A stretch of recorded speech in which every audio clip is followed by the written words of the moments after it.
Sí. En todo caso decía yo que para poder llegar a la autorrealización no solamente se necesitan esfuerzos. Los esfuerzos naturalmente son útiles, ¿no? Maravillosos. Pero no son suficientes. Se necesitan super esfuerzos íntimos, realizados dentro de nosotros mismos, aquí y ahora. Por ejemplo, un caso de esfuerzo. Digamos que tú haces un viaje a la cumbre de una alta montaña, que vas a pie, que estando allá en la cumbre te llueve, regresas a pie, es de noche, cuando tú llegas a tu casa, te aguardan en tu hogar, pues, con el pan, con la cena, con el abrigo, con una deliciosa cama para descansar, etc. Pero si tú resuelves, por ejemplo, regresarte a la cumbre de la montaña, en vez de cenar y acostarte, ¿qué ha habido? ¿Qué ha sucedido? Pues en el primer caso hubo esfuerzo, ¿no? Pero ya regresarse después de haber llegado a la casa otra vez a la cumbre de la montaña, ahí hay súper esfuerzo. De manera que no son esfuerzos los que se necesitan para llegar a la autorrealización íntima del ser, sino terribles super esfuerzos íntimos. Y repito, hay que realizar en uno mismo y dentro de uno mismo, aquí y ahora. Porque si analizamos esta especie humana, o mejor dicho, esta especie de humanoides, es realmente lamentable. Porque estos humanoides únicamente son mamíferos intelectuales. Parece increíble, pero así es. ¿Qué es lo que se entiende por mamíferos? Pues todas las criaturas que se alimentan con las mamalias, ¿no? Las vacas. Vemos los terneros como se alimentan con la ubre, beben el precioso líquido, la leche. Y en fin, todos los cuadrúpedos, todo lo que sea mamífero.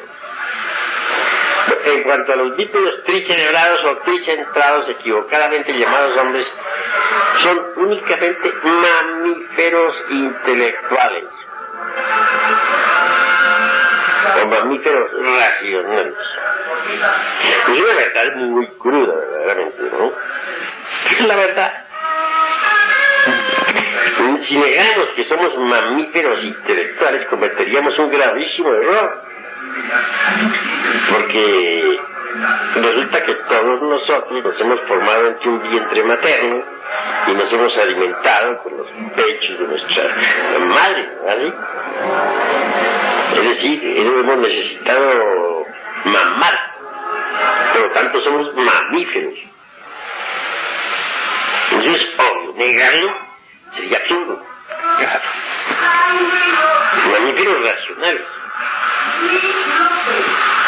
Convertirnos en hombres, eso es diferente. Desgraciadamente, y eso es lo más grave, pues las gentes están convencidas de que pertenecen al reino humano, de que ya son hombres de verdad.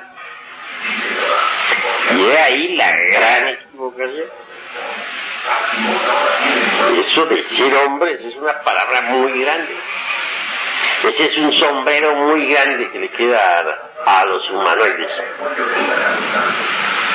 Porque para ser hombre se necesita poseer los cuerpos existenciales superiores del ser. Todo el mundo cree que los posee, y no los posee.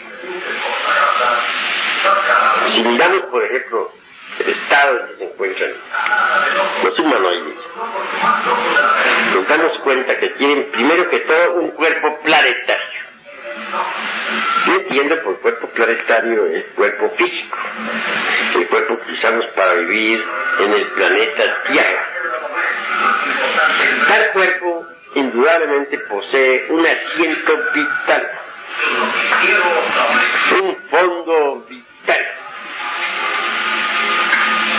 el Lingam Sarira, de que nos hablan los indostanes. Más allá del cuerpo físico con su asiento vital, ¿qué es lo que encontramos? Un grupo de agregados psíquicos controlando la máquina orgánica. Bueno, pero ¿qué se entiende por agregados psíquicos? Los yoes psicológicos. La gente cree que tenemos solamente un yo, y muchos teosofistas y pseudorosacrutistas y yoguistas presuponen que tienen un yo único, unitotal, y hasta los divinizan, pero no hay tal. Lo que se posee es un enjambre de pequeños yoes pendencieros y gritones. Ellos personifican en sí mismos, cada uno, a nuestros errores psicológicos. Algunos de ellos personificarán a la ira, por ejemplo. Otros podrán personificar a la codicia. Otros a la lujuria. Otros a la envidia, o al orgullo, o a la pereza, o a la gula, etcétera, etcétera, etcétera, y otras tantas hierbas. Pero la cruda realidad de los hechos es que esos yoes pendencieros y gritones que controlan a la máquina orgánica son los mismos agregados psíquicos de los cuales nos hablan tanto los tibetanos. Estos agregados, o yoes, son criaturas verdaderamente diabólicas, demoníacas, formas, dijéramos, de nuestros propios errores, creados por nosotros mismos.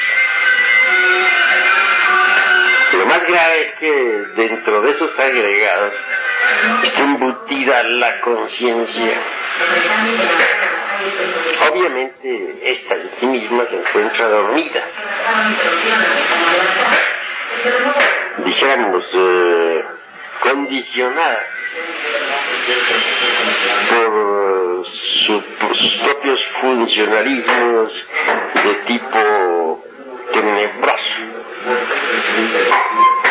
Cada uno de esos agregados tiene funcionalismos diferentes, psíquicos.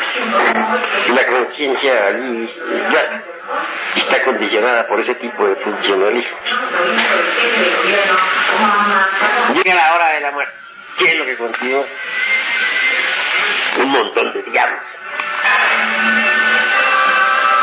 Esto, que más tarde regrese ese enjambre de diabólicas criaturas, eso es un hecho. Se reingresan para reincorporarse en un nuevo organismo. Sin embargo, no todos esos agregados psíquicos logran regresar. Algunos de esos agregados se pierden, se adhieren a determinados lugares o involucionan en el reino mineral sumergido, o se reincorporan en organismos animales inferiores, etc. Una parte, pues, del montón regresa con el propósito de proyectarse en el futuro a través del callejón del presente. Ese es el crudo realismo, pues, de lo que todos estos humanoides llevan dentro. Es triste decirlo, ¿no? Y lo más grave es que regresan para repetir sus mismos errores. sus mismas tragedias, sus mismos dramas, sus mismas escenas, todo igual, más las correspondientes consecuencias de sus actos. No es nada agradable regresar, verdaderamente, ¿no? Desgraciadamente, así es. Bueno, ese es exactamente el estado en que nos encontramos. Y no es muy agradable. Ahora lo importante es salir de ese estado. ¿Cómo salir? Hay que ver qué es lo que hay que estudiar. Indudablemente existe una llave maestra, por cierto, que es la llave del arca de la ciencia. ¿Cómo llegó a nosotros? A través de los misterios. La tenemos. ¿Cuál es esa llave? El gran arca, el magno secreto de la alquimia y de la cábala. Ahora, con esa llave podemos abrir la caja de Pandora, la caja de los grandes secretos. Podemos realizar prodigios y maravillas. Afortunadamente la tenemos. El Maítuno, el gran arcano. Es necesario saber que en el esperma sagrado hay un hidrógeno maravilloso con el que podemos realizar la guerra. Ese es el hidrógeno sexual silógeno. Ese esperma es extraordinario. Antiguamente, a principios de la Lemuria, la gente no gozaba, pues, en extraer de su organismo el santo esperma. No gozaba la humanidad con eso.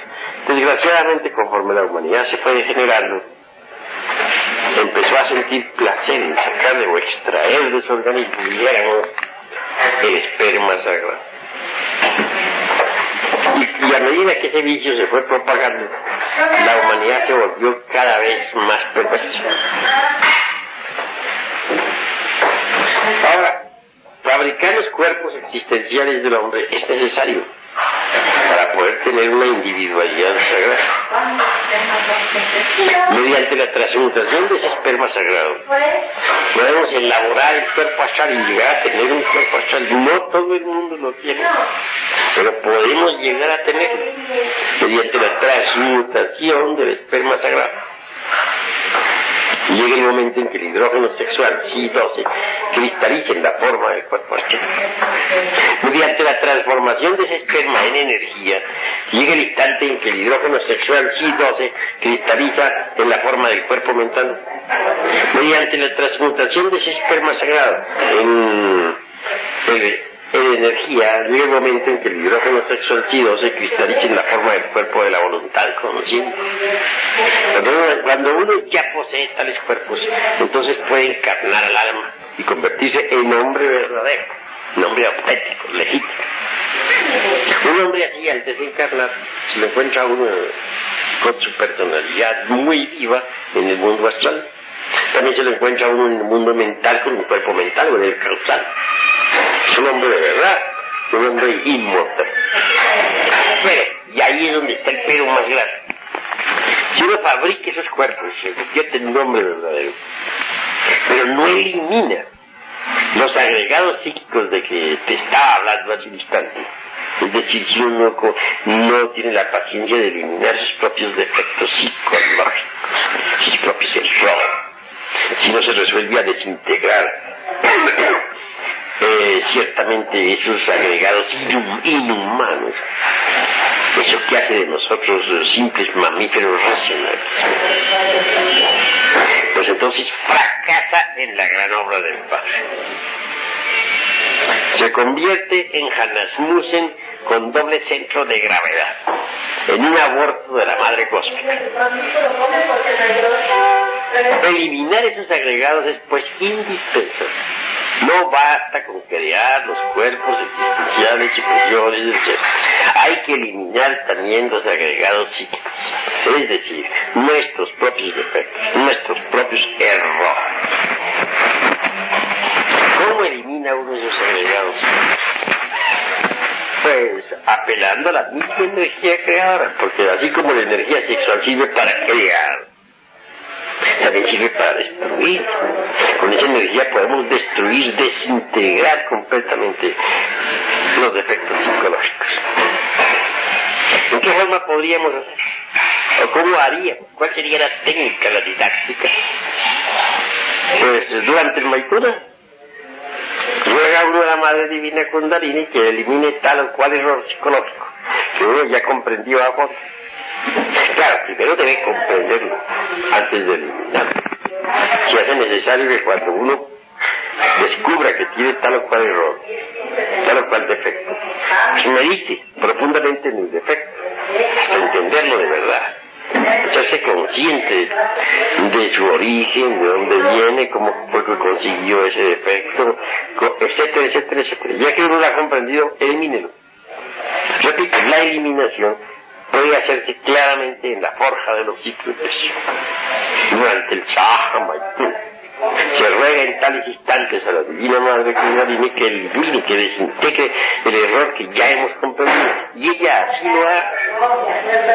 Y conforme vaya pasando el tiempo, uno va eliminando los errores, pero debe hacerlo a voluntad. Esto solamente es posible a base de trabajos conscientes y padecimientos voluntarios. En la vida práctica, en la lucha por el pan de cada día, etc. En relación con nuestros amigos, en la casa, con nuestros familiares. Pero que llega el momento en que descubrimos tal o cual error. Es decir, en relación con la gente, los defectos que llevamos escondidos afuera. Y si estamos alertas y vigilantes como el vigía en época de guerra, entonces los vemos. Defectos descubiertos debe ser estudiado a fondo, profundamente, en todos los niveles de la mente.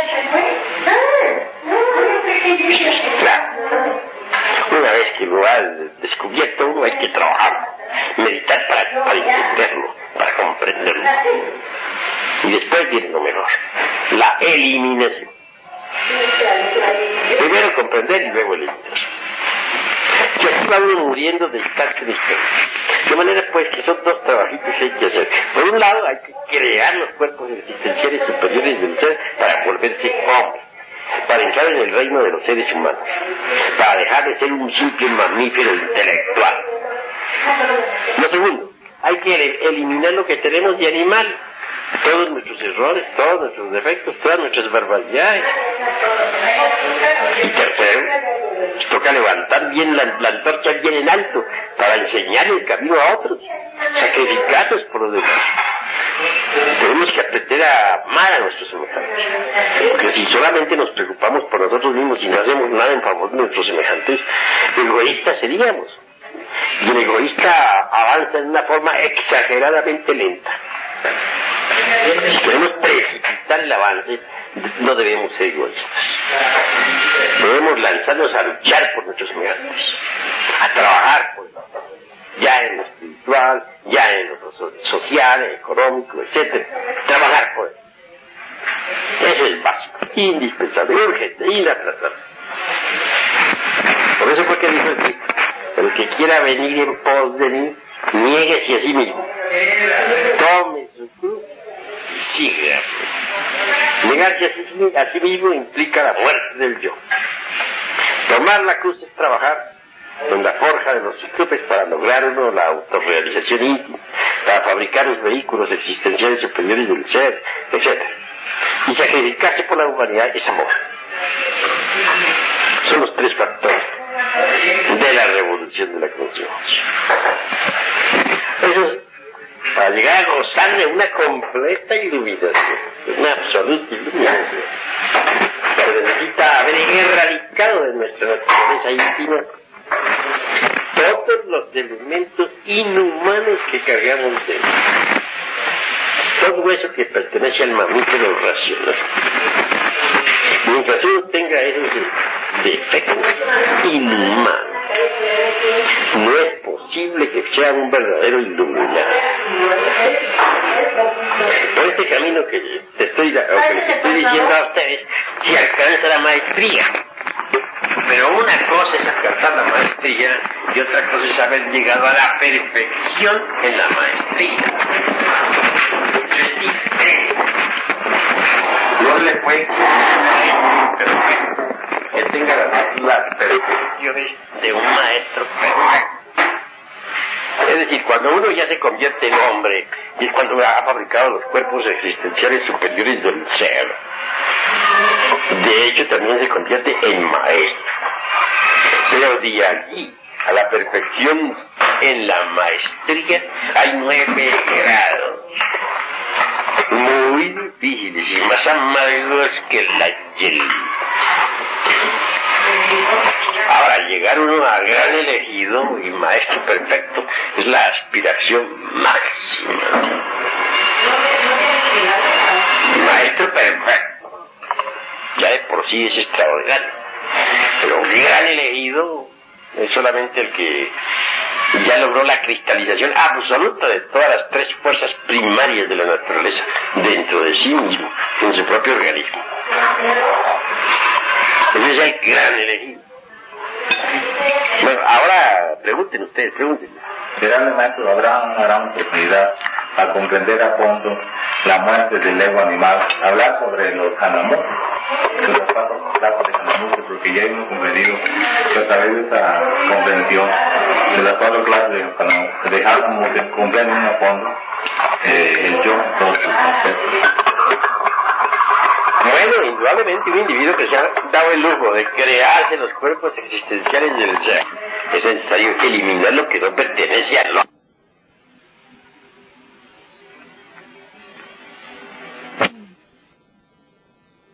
Sino no eliminar realmente aquellos elementos inhumanos que carga dentro, aquellos elementos de los mamíferos racionales.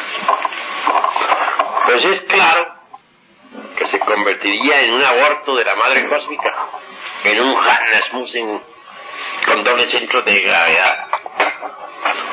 De esta clase de Hanasmusen hay 4 clases. Es decir, de los Hanasmusen, o los Hanasmusen se dividen, dijéramos, en 4 familias. La primera la llamaríamos la de los Hanasmusen, que son mortales. Individuos que solamente poseen el cuerpo planetario, cuerpo físico. No han creado los cuerpos existenciales superiores del ser, pero se han dedicado a la magia negra, al mal. Y al fin vienen a dar forma dentro de su organismo a un algo fatal y tenebroso.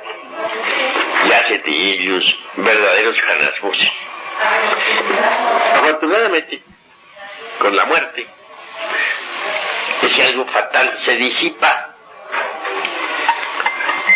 y solo continúan los agregados psíquicos inhumanos que pueden retornar más tarde en un nuevo organismo o involucionar en los mundos infiernos. Existe también una segunda clase de Hanasmusen. Corresponde a aquellos sujetos que fabricaron el cuerpo achán, que poseen ese vehículo, pero que no eliminaron los elementos inhumanos. Al no eliminar tales elementos inhumanos, tales elementos subjetivos, entonces se convierten en Hanasmusen, porque el ego dentro del astral viene a elaborar ese algo fatal que caracteriza a los Hanasmusen. Esta segunda clase de Hanasmusen pueden eliminar lo que tienen de Hanasmusen.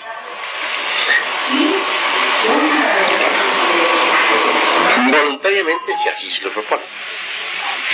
Mas si no se lo proponen en forma voluntaria, entonces la gran ley puede hacerlos retornar o regresar o reincorporarse, dijéramos, en organismos animales. No solamente bicerebrado, sino hasta unicerebrado. Y así, mediante ese sistema de reincorporaciones en organismos animales inferiores, logran eliminar lo que tienen de Hanasmussen. Hay una tercera clase de Hanasmussen.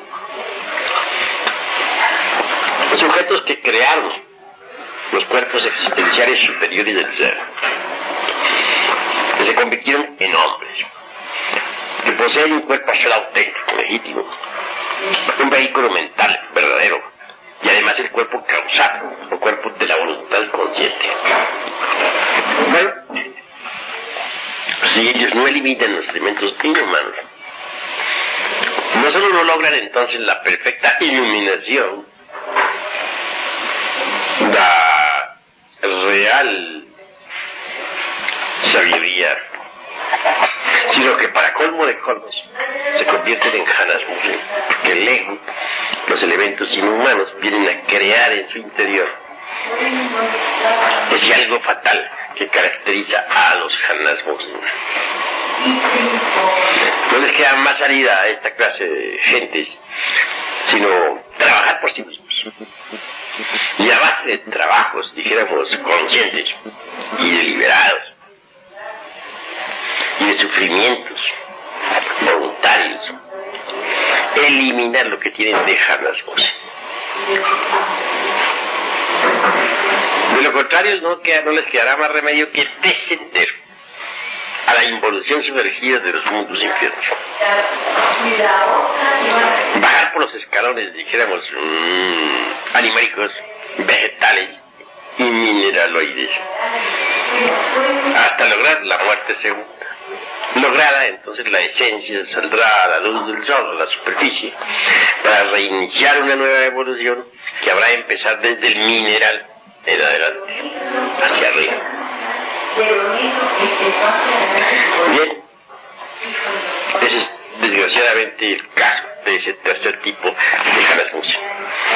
Hay una cuarta clase, o sea, Hanasmussen que no solamente se convirtieron en hombres, sino aún más, sujetos que llegaron al estado de ángeles, de arcángeles, de dioses, que se cayeron. El ego tiene a formar dentro de sus vehículos algo fatal de los Hanasmussen. Y si no se resuelve a eliminar lo que tienen de Hanasmussen, la ley también los castigará a ellos. Serán precipitados en la involución sumergida de los mundos infiernos, hasta que logren la muerte segunda. Conseguida, entonces la conciencia, lo que tienen de alma, la esencia, dijéramos, volverá otra vez a evolucionar desde el mineral, pasar por el vegetal, el animal, hasta reconquistar el estado de humanos que otrora perdieran. Ese es el caso de la cuarta clase de Hanasmussen. Así pues, una de dos. O elimina uno los elementos inhumanos que lleva adentro, o se convierte en Hanasmussen. No basta solamente crearse los cuerpos existenciales superiores del ser. Se hace necesario eliminar lo que tenemos de inhumano. Venerable maestro, ahora que estamos pues platicando en esta forma, vamos a decir, esotérica, quisiera que nos aclarara pues un concepto que ha sido nuevo ahora vamos a suponer en Venezuela. Siempre nosotros hemos pues dicho que el cierre se hace de izquierda a derecha, o sea en esta posición así, para cerrar. Pero entonces ahora, después del Congreso de San Salvador, unos hermanos fueron al sumo y trajeron una nueva modalidad, vamos a decir así, de lo que se llama el cierre.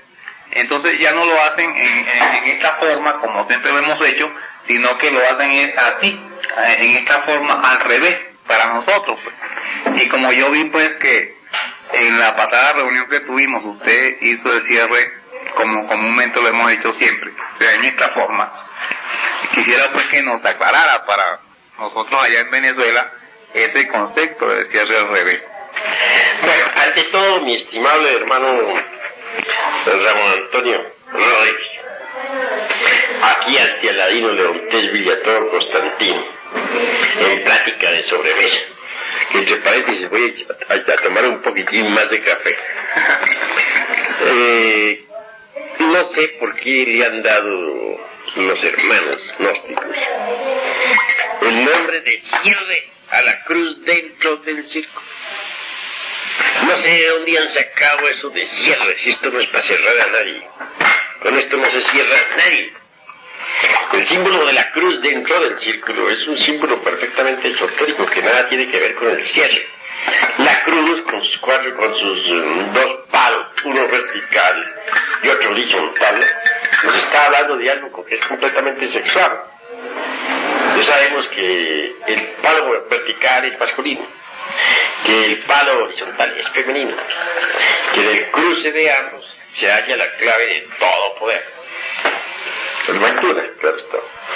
Ahora bien, el círculo alrededor de la cruz nos indica que estos dos vástagos eternos vienen realmente de toda eternidad, vienen del espíritu universal de vida, y que toda la creación se fundamenta en esos poderes masculino y femenino. Ahora comprenderán ustedes, por ejemplo, por qué en todas las teogonías se habla de una deidad masculina y otra femenina, ¿no? José y María, Isis, Osiris, etcétera, etcétera, etcétera. Los griegos se enfatizan ya muy seriamente la cuestión del linga yoni, falo, útero. El tercer loco se crea, sí, él hace sus creaciones, combinando los elementos masculinos y femeninos. Y las criaturas se reproducen mediante el sexo. Hasta las flores tienen que usar los poderes masculinos y femeninos para la reproducción. Nosotros mediante la Santa Cruz, es decir, mediante el Lingam Yoni, podemos lograr perfectamente la creación de nuestros cuerpos existenciales superiores del ser. De ahí el poder de la cruz. Todo dentro del círculo de la eternidad. Pero esto no es un cierre, es un símbolo. Y lo mismo puede hacer uno girar la mano de derecha a izquierda que de izquierda a derecha.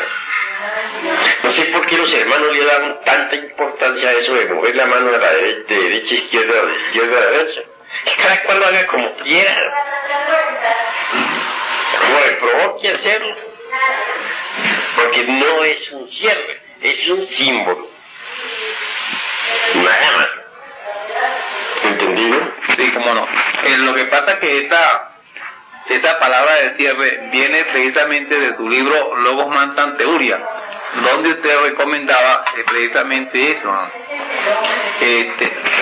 Una forma de cierre que terminaba, se hacía uno de izquierda a derecha y terminaba pues dejando una parte como para que entraran las fuerzas hacia la persona. Entonces ese concepto pues es el que nos ha tenido, que es un cierre. Bueno, entonces no entendieron bien lo que yo escribí en ese libro. Yo jamás dije cierre, dijéramos específicamente en la forma que todos los hermanos le han dado, como de un cierre mágico o algo así por el estilo. Jamás quise decir eso. Yo cuando dije cierre me refería a la forma de cerrar el círculo. Eso es todo. Uno puede cerrarlo haciendo girar la mano de izquierda a derecha a izquierda, pero no es cierre en la forma esa magista en que los hermanos lo han interpretado. Yo entiendo por cierre verdadero, ¿no? Por ejemplo, cuando uno hace un círculo en el suelo para invocar a cualquier entidad, a cualquier maestro del astral, entonces uno hace el círculo completo, solamente interrumpido por el sello de Salomón. Ese es un cierre magnífico para evitar que las entidades terrenales lo ataquen, pero ese es en esos casos. No quise decir cierre pues a la cruz dentro del círculo, porque eso sería absurdo, eso no es más que un símbolo. Sino quise decir cierre cuando uno hace girar la mano y cierra el círculo. De manera que los hermanos no han sabido interpretar, ¿no? Y le han dado pues a esto un sentido que no tiene. Cada cual haga la cruz dentro del círculo como quiera. Y la mano de derecha a izquierda, de izquierda a derecha, eso no tiene importancia. Lo importante es que quede la cruz en el círculo como símbolo sagrado digamos, del cruce sexual masculino-femenino, que es el que nos ha de llevar a la autorrealización íntima. Muy bien. Con respecto a lo mismo, hay otro, vamos a decir, otro problema que se ha suscitado, y es el de que siempre pues nos han enseñado que hay que hacer girar los chakras con la imaginación. Y para esto pues se ha dicho que los chakras hay que hacerlos girar de izquierda a derecha, o sea que uno lo giraba así. Entonces, ahora parece ser que hay que girarlo de derecha a izquierda, o sea, así. Entonces, en ese caso, el problema también de los chakras sería igual al de la cruz en el centro, en el círculo. Nada tiene que ver el movimiento de los chakras con el símbolo aquel de la cruz dentro del círculo de la eternidad. Absolutamente nada. No hay que ligar ahí una cosa con otra. Realmente los chakras giran deben hacerse girar en forma positiva, de izquierda a derecha, como las manecillas de un reloj visto, el reloj de frente. Por ejemplo, maestro, el reloj está así. Yo lo estoy viendo así de frente. Entonces yo tengo que hacer girar así. En la misma forma en que tú ves que gira la aguja. O si yo me pongo el reloj así. Ya no es así. Así. Porque el reloj gira así. No es visto el reloj de lado, sino visto el reloj de frente. O sea que entonces es así. Mira el reloj, ahí tienes un reloj de pared. Así. ¿Cómo ves que giran las manecillas del reloj? Bueno, giran así. Bueno, así hagas girar los chakras. Así. Exactamente. Así está girando. No lo confundes. Mira bien las manecillas del reloj. Estoy viendo la manecilla, ellas giran así. Así tienes que hacer girar los chakras. Así giran. Exactamente. Entonces es así. Visto el reloj de frente. No es visto de lado, ni es colocándose al lado para hacer lo que hacen las agujas del reloj, no, sino visto de frente. Precisamente ese es un caso pues de que los gnósticos nos preguntamos, no hayamos entendido esa enseñanza, porque tanto tiempo trabajando en una forma al revés, vamos a decir así, ahora teníamos que empezar de nuevo por no haber entendido pues la enseñanza anterior o primaria. Para comprenderla bien, pongan el reloj de frente, no lo pongan de lado, sino de frente. Así hagan girar los chakras de izquierda a derecha, viste el reloj de frente, como las manecillas de un reloj. Eso no tiene nada de difícil. Pero desafortunadamente los hermanitos se han venido confundiendo espantosamente. Con todos esos detallitos se enredan y es lamentable. Lamentable. Pero ahora, lo que sí les digo a ustedes es que hay que trabajar con el fuego sagrado. La Divina Madre Kundalini Shakti se encargará de desarrollar esos chakras en forma positiva, como debe ser. Hay que dejarle esos chakras a la Divina Madre. Ella sabe lo que hace. Ustedes conténtense en vocalizar, hacer lo que hace el jardinero, ¿no? Que riega diariamente su jardín hasta que broten las flores por sí mismas, porque la Madre Naturaleza las hace brotar. La Madre Naturaleza abre los pétalos de las rosas, etc. Así ustedes rieguen su jardín diariamente, cultiven su rosal, transmuten sus energías creadoras, ¿no? La bendita Diosa Madre, ella sabrá cómo hacer girar los chakras. Es obvio que es de izquierda a derecha, pero ese es trabajo de ella, no de ustedes. Ustedes lo único que tienen que hacer es transmutar, vocalizar, orar y meditar intensa en la Divina Madre. Hay un acto muy importante en relación a la cruz dentro del círculo. En El Salvador optaron por seguir de acuerdo a como lo estaban haciendo, porque usted lo hace así. De otra manera, siempre hay hay un poco de confusión. Así que lo del Salvador optaron por seguirlo haciendo tal como lo hacían, o sea, tal como lo hacían. Así lo seguimos haciendo todos. Yo recomendarles que lo sigamos haciendo así. Aunque represente lo mismo, siempre, digamos, la gente se mete en un dualismo. Aunque representa pues un símbolo, como usted dice, ¿verdad? Aquí pues en El Salvador optamos todos por hacerlo tal como lo hemos hecho, de izquierda a derecha. Bueno, en todo caso es un símbolo. No es el cierre mágico, es la forma como los hermanos lo han entendido. Yo entendí cerrar, la forma de cerrar. Jamás pensé que los hermanos iban a volver eso tan grave, ni que iban a interpretar el asunto de cerrar el ciclo como cierre mágico y como en la forma que lo han interpretado. Como cuando uno cierra con una llave, ¿no? No, yo nunca pensé en que los hermanos iban a llegar hasta allá, ¿no? Me han sorprendido. En relación a esto, pero especialmente sobre las plantas, también hay ciertas confusiones, que debe hacerse un círculo. Algunos iniciados opinan que es de derecha a izquierda y que así debe hacerse, y otros opinan que es de izquierda a derecha.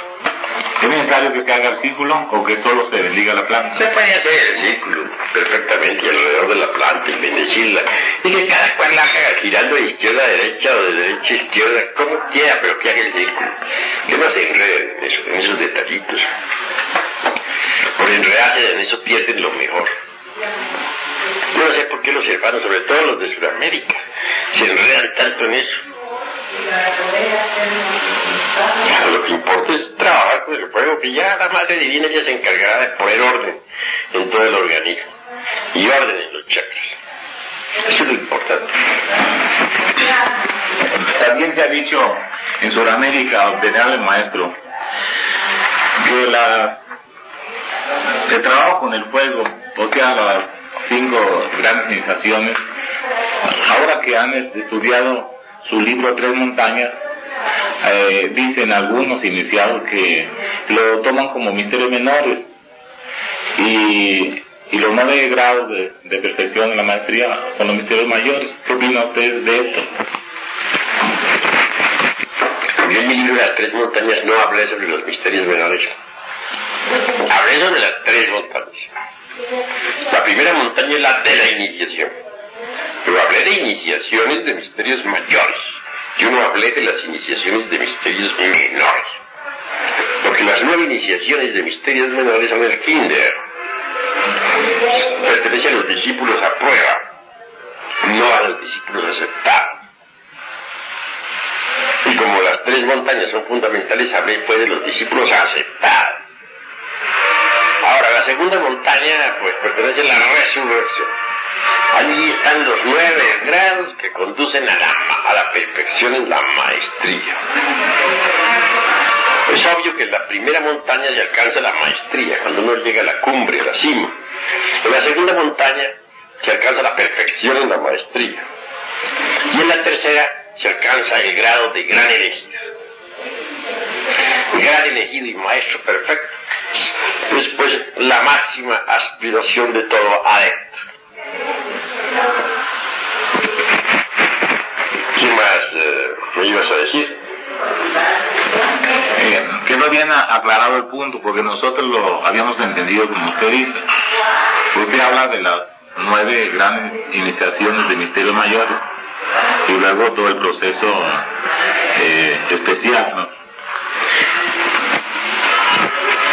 Pues en eso sí te equivocas, porque las iniciaciones de misterios mayores no son 9, son 8. De manera pues que tengas en cuenta lo que son las 8 grandes iniciaciones de misterios mayores. En la segunda montaña hay que recorrer 9 grados para llegar a la perfección en la maestría. Y repito, en la tercera se alcanza el grado de gran elegido y maestro perfecto. Venerable maestro, antes se decía pues, habíamos leído de que existían 5 iniciaciones, o sea, las 5 serpientes, las 5 iniciaciones de misterios mayores, más las 2 que son la corona del Padre, del Hijo. Entonces, ahora viendo pues que son 8 de mayores, ¿cómo podríamos interpretar eso? Lo que ha dicho el hermano Ladino, ¿no? Que habían 9 iniciaciones de misterios mayores.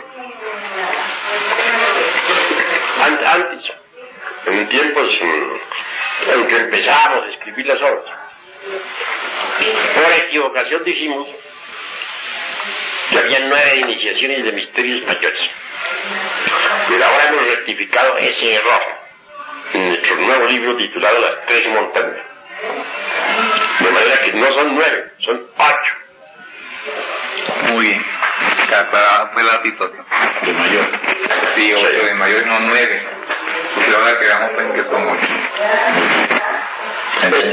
Esto me viene a recordar en este momento una fiesta que se hacía aquí en el México náhuatl y azteca. Una fiesta maravillosa en cada 8 años en honor de Venus. Recordemos de la iniciación venusta y los 8 grados. Resulta pues que esas tribus conocían el esoterismo de toda esta cuestión. Pues claro que las primeras 5 iniciaciones de que habíamos hablado antes son las del fuego. Después viene la iniciación venusta que tiene 8 grados. La primera iniciación venusta no es más que la octava superior de la primera iniciación del fuego. La segunda iniciación venusta es la octava superior de la segunda iniciación del fuego. La tercera iniciación venusta es la octava superior de la tercera iniciación del fuego. Cuarta iniciación venusta es la octava superior de la cuarta iniciación del fuego. Quinta iniciación venusta es pues la octava superior de la quinta iniciación del fuego. Más allá siguen 3 iniciaciones. Por todo 8. Que corresponden a la primera montaña. Son la primera montaña.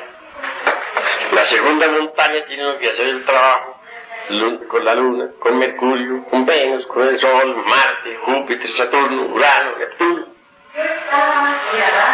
hasta alcanzar la perfección en la maestría, en la montaña de la resurrección.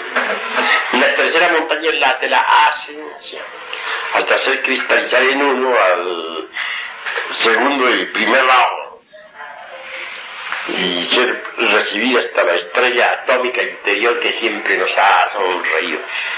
Total que quien alcanza la cumbre de la tercera montaña pues ya es no solamente maestro perfecto, sino gran hereje.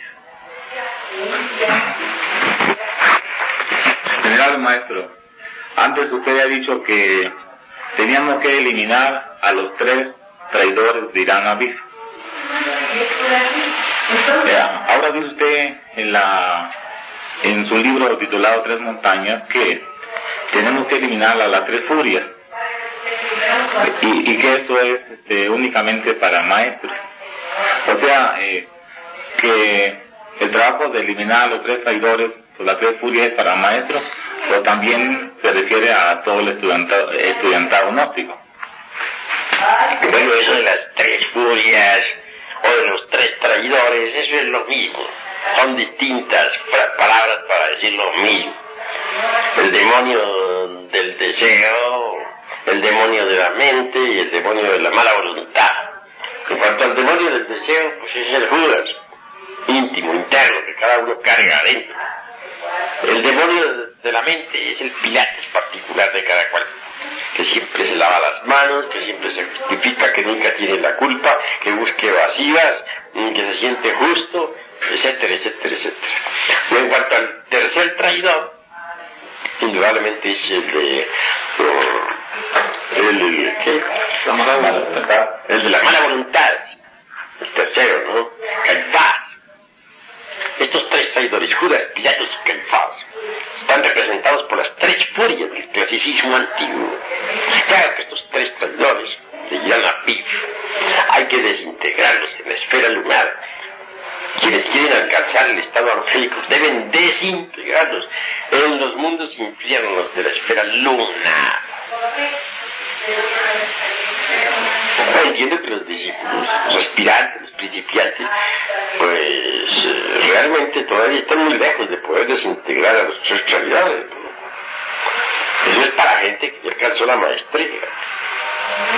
Así lo he entendido siempre, por lo menos así lo he vivido. Y yo no puedo afirmar algo que no haya vivido. Afirmo lo que he experimentado por mí mismo. Eso es todo. Y hay más.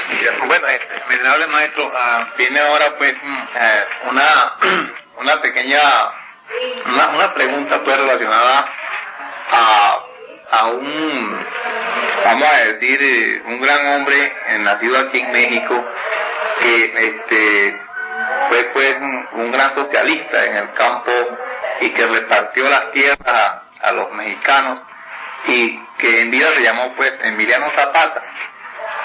Quisiéramos, usted nos dijera si ese gran hombre, vamos a decir así, está actualmente pues tiene cuerpo físico.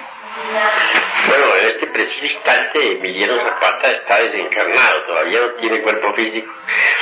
Sin embargo, muchos de los que militaron con él pues han vuelto al mundo físico, han retornado, han regresado, han reincorporado. Pero en cuanto a él, personalmente, él todavía no ha tomado vehículo físico. Y otro gran hombre también mexicano, que se llamó Pancho Villa, todavía tampoco tiene cuerpo físico, está en las mismas condiciones. Pancho Villa está desencarnado actualmente. Tendrá cuerpo físico en un futuro, ¿no? Pero actualmente no lo posee.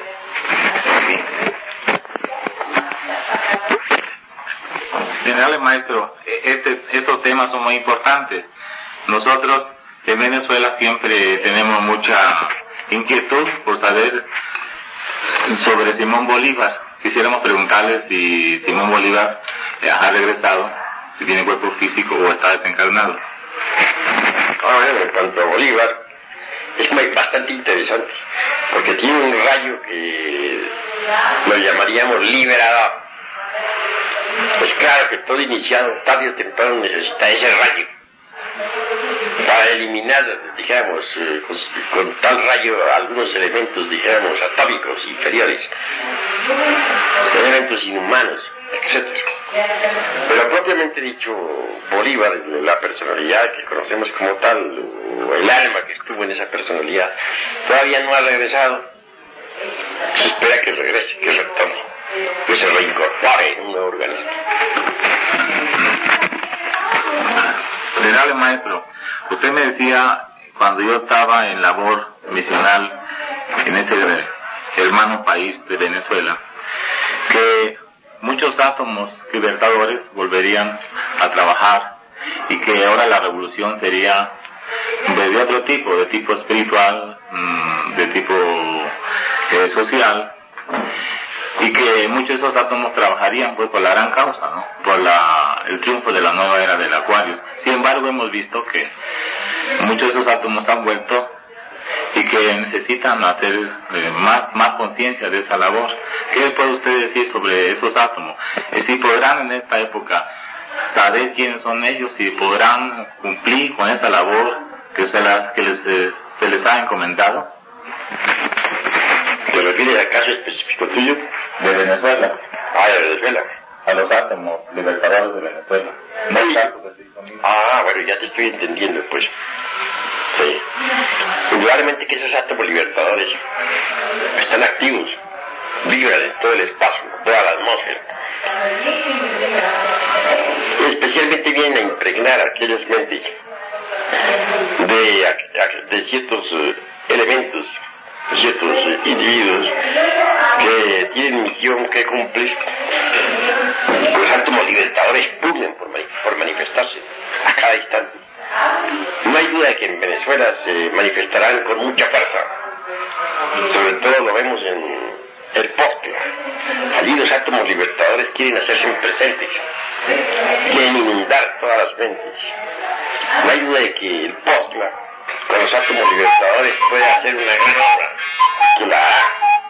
Y así como Venezuela en un pasado luchó por la independencia de 5 países, así también creo que en un futuro esos átomos libertadores dijéramos, impregnando a determinadas mentes, podrán realizar labores extraordinarias, podrán hacer que muchos se lancen por el camino de la liberación, no solamente nacional, sino hasta mundial.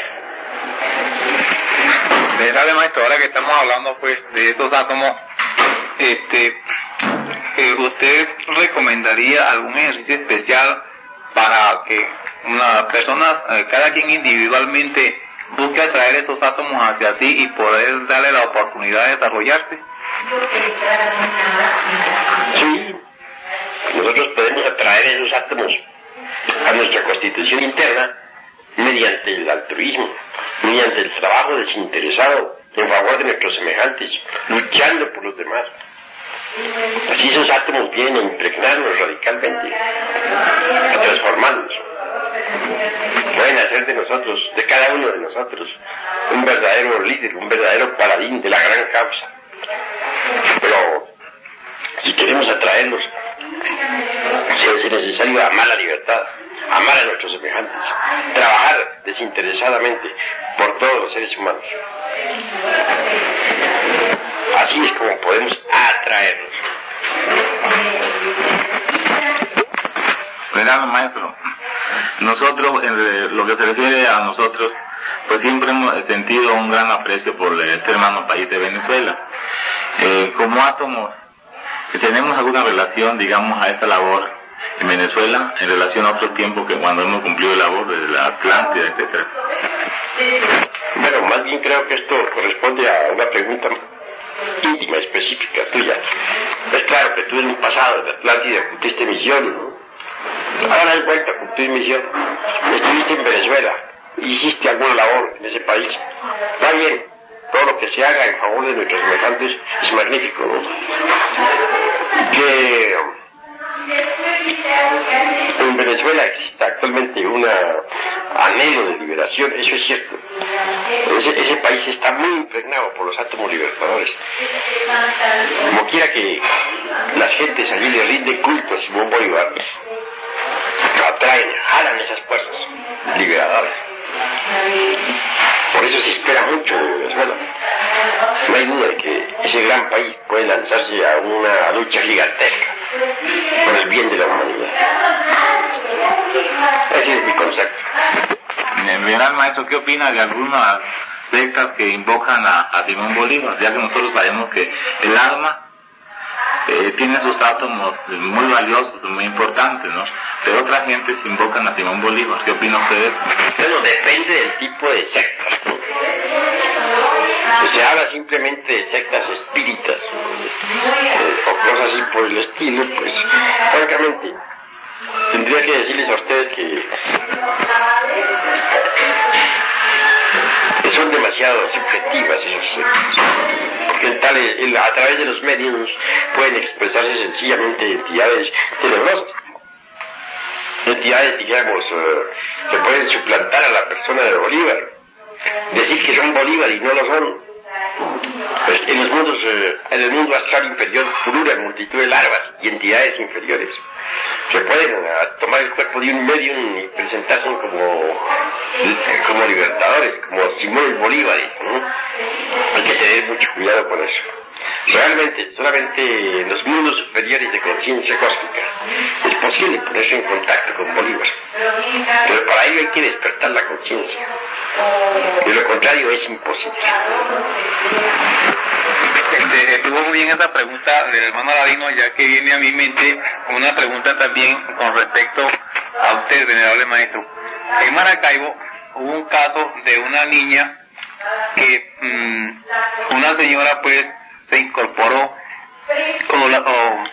la niña veía que usted llegaba hacia ella y le recomendaba ciertas medicinas, ciertas cosas.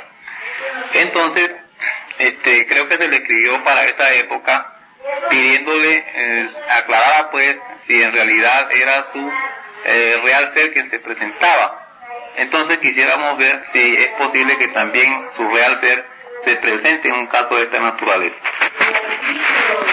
Bueno, hay veces que mi espíritu puede hacerse visible a tales o cuales signos. Puede que estos o aquellos lo vean. puede mi ser interior sanar a distancia, hacer buenas obras en favor de la humanidad, etc. En cuanto a lo de la niña en cuestión, francamente, como hace bastantes años y vivo tantos acontecimientos psíquicos, por el momento no me acuerdo, ¿no? Por el momento tendría que investigarlo en los mundos internos, ¿no? Eso es todo. El maestro Samael aún peor. En Atlántida, en esos tiempos, antes de la gran catástrofe, existieron pues todos aquellos gnósticos e iniciados, y al último hubo un guía que los salvó de la gran catástrofe, a todos los que cumplían con la ley, y eso fue el Manú Babaisbata. Quisiéramos que ustedes nos dijeran si en estos tiempos de la era del Acuario, ante la gran catástrofe, se presentará un Manú Babaisbata, ya que hemos hablado otra vez en relación a este punto. Bueno, el Manú Babaisbata de la Atlántida cumplió ciertamente con su misión, y eso es todo. En cuanto a la nueva catástrofe que se avecina, indudablemente que será peor que la de la Atlántida. Digo peor porque en aquella época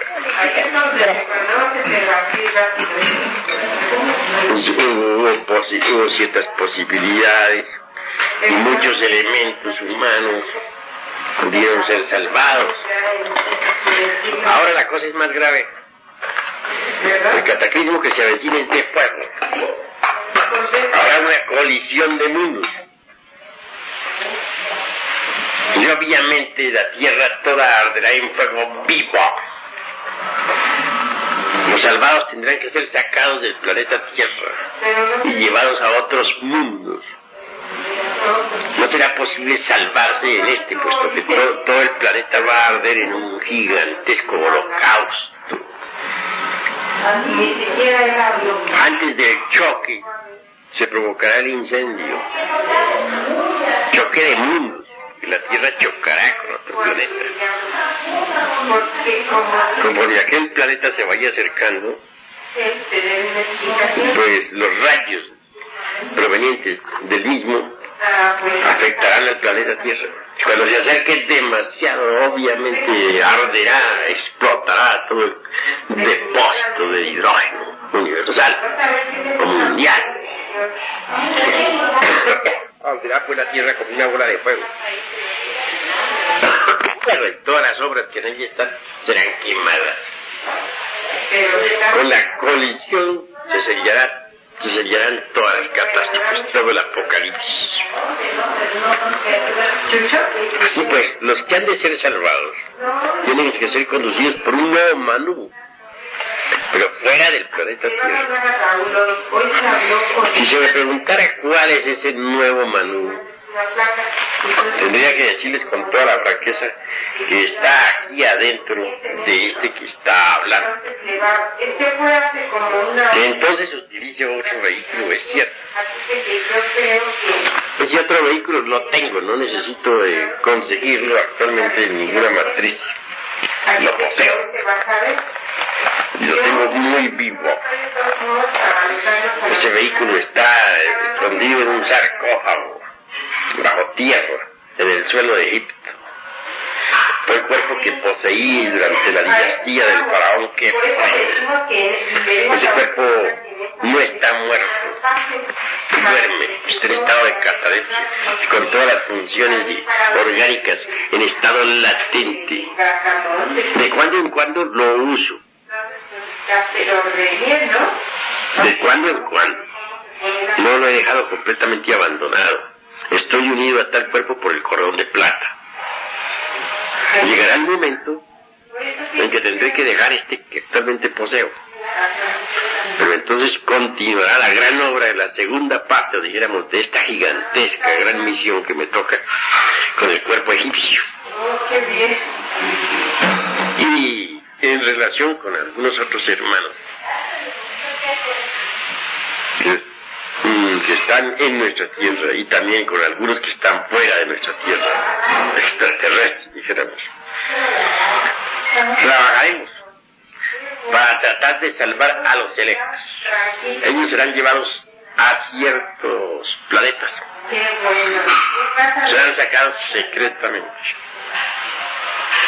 No quiero decirles a ustedes que tal hecho habrá de verificarse en una fecha. No. Aunque a ustedes les parezca imposible, ya se están sacando a algunos selectos y ya se están llevando a otras moradas planetarias, con cuerpo y todo. Muchas personas han sido llevadas ya a otros mundos. Esas gentes que sean sacadas, pues, del planeta Tierra, servirán como semilla. Se cruzarán con gentes de otros mundos. Y después de la gran catástrofe y del caos que habrá de venir, cuando vuelva a estar nuestro mundo en condiciones de ser habitado, el resultado de tales cruces será traído de nuevo a la Tierra. Y aquí vivirá, pues, ese tipo de humanidad, que será una humanidad mejor. Con tal humanidad se formará la sexta gran raza del mañana. De manera que la sexta gran raza ya se está creando. No es algo que se va a crear, sino algo que ya se está creando actualmente. Sí, pues, creo que he respondido sobre el Manu. Venerable maestro, esto quiere decir que los venerables maestros de la Logia Blanca están madrugando. O sea que nosotros habíamos considerado que antes del año antes de ese gran cataclismo, de ese choque de mundos, iba a haber pues iba a sacarse al pueblo gnóstico, dijéramos así, el pueblo elegido, y que el Manu Vaisvata de esta era, pues sabemos que es usted que sacará a ese pueblo gnóstico, y pensamos que iba a ser llevado a un nuevo continente. Bueno, ante todo quiero decirte que el Manu Vaisvata es el Manu Vaisvata, y que Samael Aumbeor y Samael Aumbeor son diferentes, ¿verdad? ¿Entendido?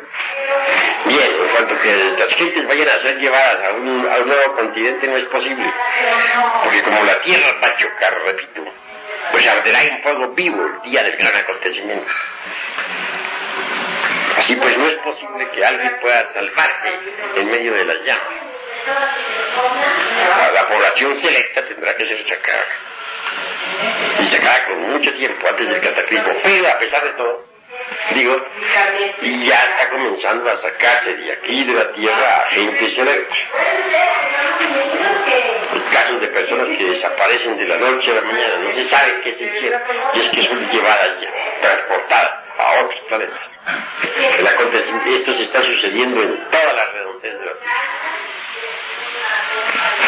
Venerable maestro, con relación a eso, de esas personas que desaparecen de la noche a la mañana, tanto en aviones como en barcos, etcétera, quisiéramos saber, estos elegidos han sido antes personas iniciadas, aun cuando ellos pues no han trabajado quizá con el Maituna, sin embargo han sido pues sacados del planeta.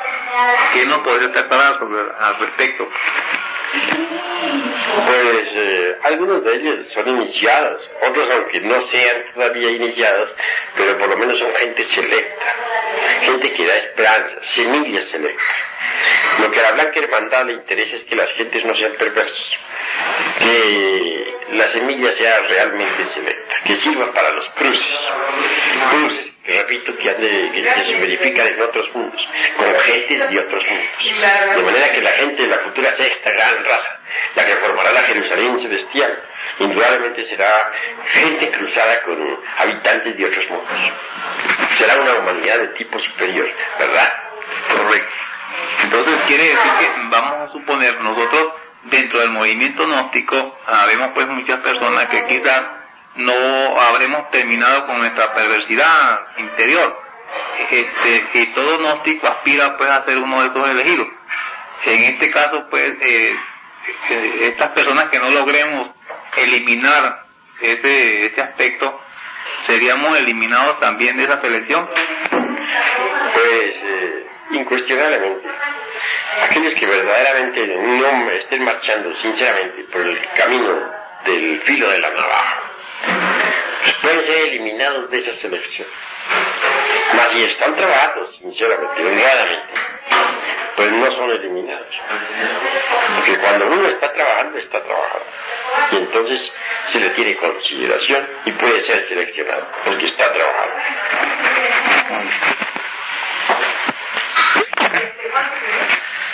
Hay otra pregunta, ¿no?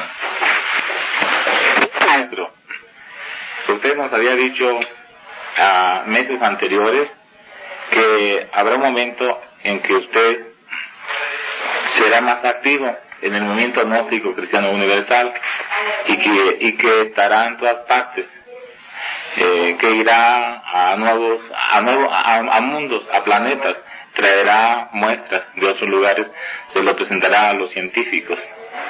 Esto pues aquí ante el hermano Lamont Antonio Rodríguez es muy importante, ya que muchos hermanos nos preguntan ¿y cuándo veremos al maestro? Aunque le hemos dicho que lo pueden invocar en astral y lo pueden ver todos los días en astral siempre y cuando salgan conciencia en astral, pero que usted se presentará personalmente en todas las partes y será más activo. Bueno, indudablemente, mis caros hermanos, hay una gran ley de orden superior que me prohíbe salir de México. Tengo que vivir aquí durante toda la vida. Pero, de todas maneras, estamos laborando intensamente por la humanidad. Hace mucho tiempo que vengo desarrollando una intensiva actividad. Y prueba de ello son todos los libros que hemos escrito y también el gigantesco movimiento gnóstico internacional. Lo que sí sucede es que habrá un trabajo de orden superior, porque estamos entregando un mensaje y este se divide en 3 partes. La primera parte la podemos considerar Kinder. Son los libros con que empezamos la campaña, la lucha. La segunda es la enseñanza superior contenida en los mensajes de Navidad de cada año. La tercera no se ha escrito todavía, será mucho más tarde. Entonces, tendremos que entregar a la humanidad algo extraordinario. Ya estoy en contacto personal con un grupo de viajeros intergalácticos. Obviamente ingresaré a ese grupo y deberemos traer de otros mundos ciertas instrucciones para la humanidad terrestre, datos interesantísimos sobre sus culturas, sobre sus civilizaciones, etcétera. Y además, y eso es lo más interesante, pruebas, elementos minerales, vegetales y hasta organismos vivos que serán colocados sobre la mesa de los científicos. Esto tiene un objetivo y un propósito, que nada se hace así porque sí, todo esto tiene un propósito. ¿Cuál?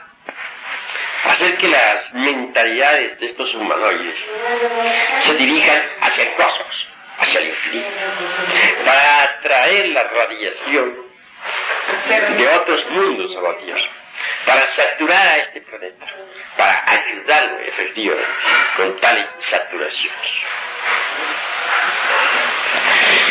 Fue precisamente en el desierto de los leones donde hube de entrevistarme personalmente, con cuerpo físico, en carne y hueso, con el citado grupo de viajeros intergalácticos.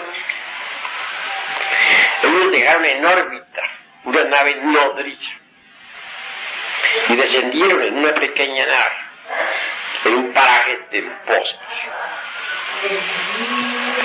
Fui llamado telepáticamente por ellos y yo me dirigí personalmente al sitio y me recibieron muy bien. Lo primero que se me ocurrió fue solicitarles, pues, que me llevaran. Claro. Quiero que ustedes me lleven, dije. Yo soy el bodhisattva del genio regente de Marte. Y no me han llevado a mi mundo.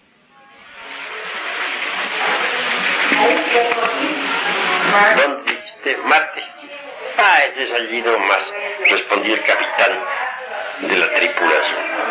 Para ellos ir a Marte es como ir aquí a la esquina.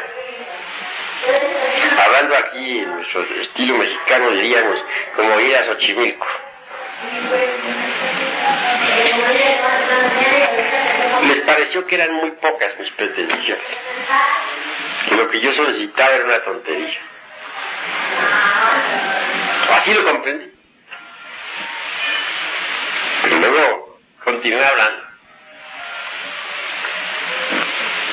Yo soy un hombre y hablo como hombre, con el sentido de responsabilidad que tienen los hombres. Solicito ser llevado a otros mundos, no por mí, sino por la humanidad. Pues soy el avatar por la nueva era del Acuario. Soy escritor, tengo que escribir para la humanidad. Necesito informarle al mundo sobre otras culturas, sobre otras civilizaciones. Ayudar en forma clara a toda la especie humana. Tomo entonces la palabra una de las damas de la tripulación, la más anciana, y dijo: si colocamos una planta que es aromática junto a una que no es aromática, pues claro que la que no es aromática se satura con el aroma de la que sí es aromática, ¿verdad? Mi respuesta fue sí, eso es claro. Dijo: lo mismo sucede en los mundos. Mundos que en el pasado andaban mal, con humanidades perdidas. Cambiaron cuando se saturaron con las radiaciones de los mundos vecinos. Mas nosotros hemos acabado de llegar aquí al planeta Tierra, como usted ve, y vemos que aquí no sucede lo mismo. Y eso es lo que está pasando en este planeta. Mi respuesta fue: este planeta es una equivocación de los dioses. O mejor dijéramos, lo que está sucediendo es un karma de los mundos.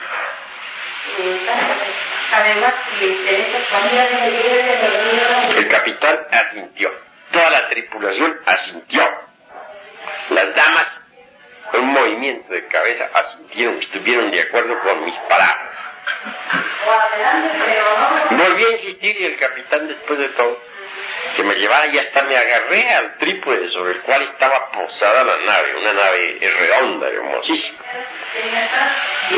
Estaba yo dispuesto a ser llevado al infinito, lejos del planeta Tierra. Pero el capitán, de forma muy amable, me dijo: bueno, en el camino iremos a hablar. Está bien. Yo entendí el significado de sus palabras. No quise insistir más porque comprendí. Subió el capitán a la nave junto con toda la tripulación. Me retiré un poco para que la nave pudiera surcar el espacio, porque la radiación podría dañarme, ¿no? Me retiré a conveniente distancia, y así lo comprendí. Luego la nave subió verticalmente, se perdió en el infinito, fue a buscar a la nave nodriza que estaba en órbita. Así lo entendí, así lo comprendí. Ahora, si junto mis palabras, las palabras del capitán y las palabras de aquella dama, si juntamos todo, entendemos la profecía. Voy a ser llevado a otros planetas, a otras galaxias, para traer datos sobre otras civilizaciones. Y se me permitirá también traer elementos minerales, vegetales y animales, de hacer demostraciones, para bien, con el propósito ineludible de que las gentes a dirigir su mente hacia el cosmos infinito, traigan las energías de otros mundos para saturar a esta tierra, a esta humanidad y ayudar en esa forma. De manera que si por un lado vemos la tragedia, por otro lado vemos también la misericordia de los grandes maestros. Cuando yo estuve platicando con esa tripulación, pude darme cuenta de que eran aquellos verdaderos dioses con cuerpos de hombres de piel cobriza, medianas estaturas. El capitán tenía en su mano ciertos aparatos, ciertas cuestiones, provistos de una gigantesca cultura y de grandes facultades. Hablan poco y dicen mucho. Nos entendimos con ellos maravillosamente. Yo voy a ingresar a ese grupo. ¿Cuándo? Sinceramente, yo he considerado que será después de que pase por el proceso de la resurrección iniciática. Cuando termine todos estos procesos de la resurrección, procesos en los cuales estoy actualmente.